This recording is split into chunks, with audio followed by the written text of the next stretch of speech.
यहाँ पेश है सांझोली के उस रहस्यमयी स्टेशन और मंदिर की एक कहानी। शाम का धुंधलका और सुनसान स्टेशन। रुपेश अपनी पुरानी बाइक से सांझोली पहुंचा था। उसका मकसद था उस तथाकथित भूतिया स्टेशन का सच सामने लाना। स्थानीय लोग कहते थे कि सालों पहले एक ट्रेन दुर्घटना के बाद इस छोटे से हॉल्ट को बंद कर दिया गया था, क्योंकि वहां रात में अजीबो-गरीब आवाजें सुनाई देती थी। जब रूपेश स्टेशन पहुंचा तो शाम के 6:15 बज रहे थे। स्टेशन की इमारत खंडहर हो चुकी थी, पटरी पर जंग लग चुका था और चारों तरफ ऊंची ऊंची झाड़ियां थी। रूपेश ने अपना कैमरा निकाला और रिकॉर्डिंग शुरू की। मैं इस वक्त सांझोली के उस स्टेशन पर हूं जिससे पूरा इलाका डरता है। यहाँ सन्नाटा तो है, पर खौफ जैसा कुछ नहीं।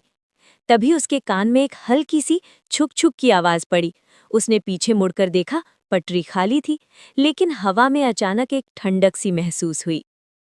मंदिर की जलती लौ। स्टेशन से महज आधा किलोमीटर की दूरी पर एक पुराना छोटा सा शिव मंदिर था।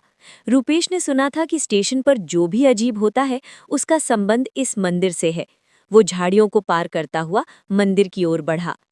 अजीब बात ये थी कि स्टेशन उजाड़ था, लेकिन मंदिर के गर्भगृह में एक मिट्टी का दिया जल रहा था। मंदिर की दीवारों पर कुछ अजीब से निशान थे। रूपेश ने टॉर्च जलाकर देखा, वे निशान किसी लिपि में नहीं बल्कि खरोंचों जैसे थे। अचानक मंदिर के पीछे से एक भारी आवाज आई, बेटा, यहाँ मौत का पहरा है, सच का नहीं। रोंगटे खड़े कर देने वाला सामना। रूपेश चौंक गया। सामने एक बेहद बूढ़ा पुजारी खड़ा था। उनकी आंखें धसी हुई थीं। रूपेश ने संभलते हुए कहा, बाबा, मैं डरने वालों में से नहीं हूं। मुझे बस ये जानना है कि लोग इस स्टेशन से क्यों भागते हैं। बूढ़े पुजारी ने मंदिर की लौ की तरफ इशारा किया और कहा, ये दिया जिस दिन बुझ गया, उस दिन वो ट्रेन फिर से स्टेशन पर रुकेगी जो कभी मंजिल तक नहीं पहुंची। लोग स्टेशन से नहीं, उस इंतजार से डरते हैं जो वहां की रूहें कर रही हैं। तभी स्टेशन की तरफ से एक तेज ट्रेन की सीटी सुनाई दी। रूपेश का दिल धड़कने लगा।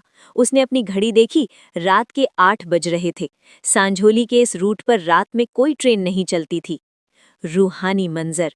रूपेश भागता हुआ वापस स्टेशन की ओर गया। जो नज़ारा उसने देखा, उसने उसके विज्ञान और तर्क को हिला कर रख दिया। खाली पटरियों पर एक धुंधली सी रोशनी दौड़ रही थी। कोई ट्रेन फिजिकली वहां नहीं थी, लेकिन पटरियों के पास खड़े पेड़ों के पत्ते वैसे ही हिल रहे थे जैसे किसी तेज रफ्तार ट्रेन के गुजरने पर हिलते हैं। स्टेशन के टूटे हुए बेंच पर उसे एक साया बैठा दिखा। रूपेश ने हिम्मत जुटाकर अपनी टॉर्च वहां मारी। वहां कोई नहीं था, बस एक पुराना सड़ा हुआ चमड़े का बैग पड़ा था जिस पर खून के सूखे निशान थे। उसे महसूस हुआ कि कोई उसके कान के पास फुसफुसाया, हमारी टिकट काट दो साहब। वापसी और अनसुलझा सवाल। रूपेश बिना पीछे मुड़े अपनी बाइक की तरफ भागा। उसने बाइक स्टार्ट की और सीधे सांझोली गांव के मुख्य बाजार में जाकर रुका। वहां के चाय वाले ने उसे पसीने से तरबतर देखा तो मुस्कुराकर कहा, गए थे ना स्टेशन? जो वहां दिखता है वो कैमरे में नहीं आता रूपेश बाबू, वो सिर्फ रूह में उतर जाता है।